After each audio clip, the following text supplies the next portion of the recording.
সব মাছগুলো ভেজে নিয়েছি। এখন এই মোরলা মাছ দিয়ে আমি এই মূলো দিয়ে একটা সবজি করব। তারপরে মাছের ঝাল কী কী করবো সে পরে দেখাবো।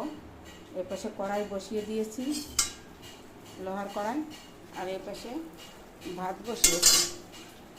ভাতের জন্য এপাশে মশলা বাটছি, এই মশলা দিয়ে একটা ঝাল করব। চলো, কড়াই গরম হয়ে গেছে, এখন তেল দেব।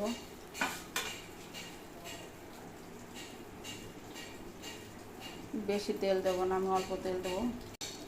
জিরে আর তেজপাতা দিয়ে দিলাম একসঙ্গে।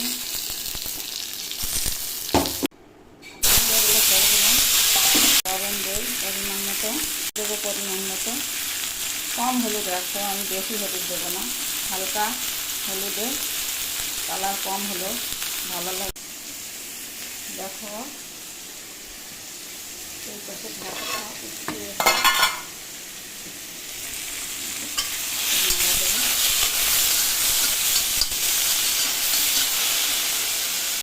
দেখো মশলাটাকে একটু হালকা ভেজে নিলাম। এখন মাছগুলো আর লঙ্কা দিয়ে দেবো, লঙ্কাটা একটু কাটতে হবে। এই মাছগুলো দিয়ে দিই।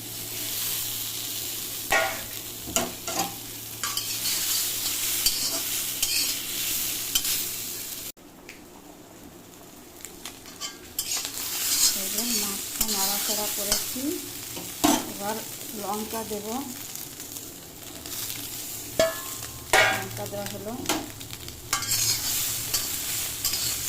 লঙ্কা পরে দেবো, কোনো অসুবিধা নেই। এবার জল দেবো, গরম জল দিলে ভালো হয়, আমি ঠান্ডা জল দিতে সময় পাই না, নইলে তো বেশি জল লাগে না।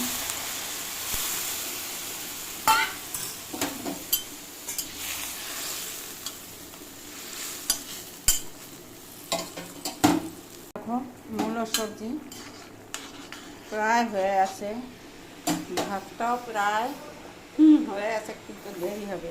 আমি এর মাঝে এইগুলো পরিষ্কার করে নিয়ে এসেছি, মশলা বেটে অর্ধেক অর্ধেক করে রেখেছি। এখন সর্ষে বাটবো।